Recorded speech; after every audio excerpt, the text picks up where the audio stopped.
What's up? Jordan from FitAF, sport in the half-finished tribal tattoo. Today we're talking low-carb diets, namely where the low-carb diet craze came from, what the thought process is behind these diets, and what the science actually says is true. So let's start at the beginning.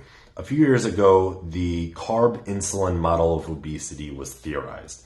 This theory basically states that excessive calorie intake was not the main driver of obesity, that insulin, which impairs your body's ability to burn fat and increases the efficiency at which you store fat, was the sole driver of obesity, thus decreasing carbohydrate levels or decreasing carbohydrate intake, which would then decrease insulin levels, was the solution because now your body has more access to burn fat and you won't gain weight.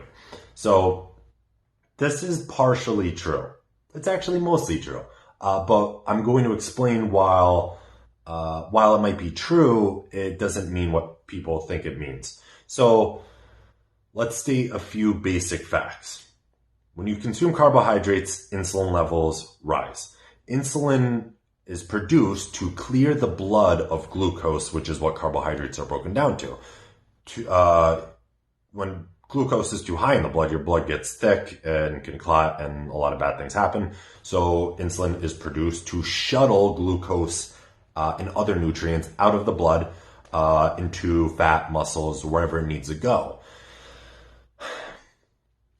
In the presence of insulin, your body has a hard time oxidizing fat. This is true. So when you consume carbohydrates, insulin levels rise. As insulin levels rise, this impairs your body's ability to oxidize fat. It impairs lipolysis. Also, when you consume carbohydrates, as insulin levels rise, this increases the efficiency at which you burn or at which you store fat. Insulin increases the efficiency at which you store fat. So right off the bat, carbs look really shitty. And I'll be the first to admit these two facts are what a lot of low-carb, high-fat dieters use as reasons why their diet is superior. And let me clear, I'm not trying to make anybody look bad or feel bad or say that I'm better because I, said that this diet wasn't as good as other people thought it was. It's more of the fact that the science clearly states one thing and people still state another thing, which goes against what is clearly true. So as carbs increase, this impairs your body's ability to oxidize fat, and it also increases the efficiency at which you store fat. Now, what happens when you eat high fat, low carb? When you eat a lot of fat, your body burns a lot of fat. So this is another thing that's often stated by high-fat, low-carb dieters, ketogenic dieters, as why this diet is so good, because they might say things like, once you get into a fat-adapted state, your body burns a lot of fat and, the weight just comes right off. The first half of that statement is true, the second is not. So your body is going to use whatever energy source is readily available. If you're consuming a lot of fat, your body's going to use that fat to produce ATP, which is your body's energy currency. If you're consuming a lot of carbohydrates, your body's going to burn a lot of carbohydrates, which, again, would be the predominant energy source available, so it makes sense that your body's going to use it. Now, while in a high-fat, low-carb diet, your body is burning a lot of fat, your body is also storing a lot of fat. So that's what a lot of people don't understand. Fat gain or fat loss is not determined by how much fat is oxidized. It's determined by how much fat is oxidized versus how much fat is stored. So while you eat a lot of fat, you're going to burn a lot of fat. You're also going to store a lot of fat. So calories are what determines weight loss and weight gain. And this is proven over and over again.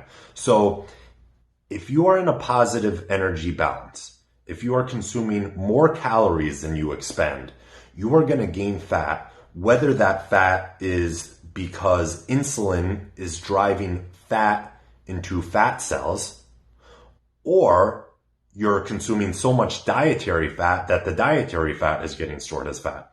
One way or the other, you're going to gain fat, and you're going to gain the same amount of fat. And this has been shown over and over again. So if you're consuming a lot of fat, you burn a lot of fat. You also store a lot of fat. You burn fewer carbohydrates and you store fewer carbohydrates. Now, in the presence of a high carb diet, for example, you don't burn a lot of fat, but you also don't store a lot of fat. You burn a lot of carbohydrates and you also store a lot of carbohydrates. So again, what truly matters is the caloric balance at the time. The rate, as I said before, your net fat balance, the rate of fat oxidation versus fat storage, is not determined by how much fat or how many carbs you eat. It's determined by overall caloric load. So in a positive energy balance, it doesn't matter where your nutrients are coming from, whether it's higher carb or higher fat, your body's going to find a way around it. So as I stated earlier, increasing carbohydrate intake increases the efficiency at which you store fat. But that's simply because your body doesn't like to store carbohydrates as fat. It's not an efficient process. It happens, but very infrequently. So that being said, your body is going to preferentially use, in a high carb diet, your body is going to preferentially use those carbs as an energy source because they're the most readily available. And if you're in a calorie surplus, any fat that you consume, which will be minimal because you're eating a high carb diet, which means as a result, fat's going to be low. Any fat that you consume in this calorie surplus of a high carb diet will be efficiently stored as fat because you're in a caloric surplus and your body doesn't want to use the carbs as fat. So that becomes, again, at first sight, it appears as if lower carb, high fat, decrease in insulin levels would be a sensible way to lose fat, because in the presence of carbohydrate, or in the presence of insulin rather, your body's ability to gain access to fat stores is impaired. But in the presence of a lot of carbohydrates and minimal fat, your body's not storing very much fat. So your body doesn't need to burn as much fat because there's not as much fat being stored.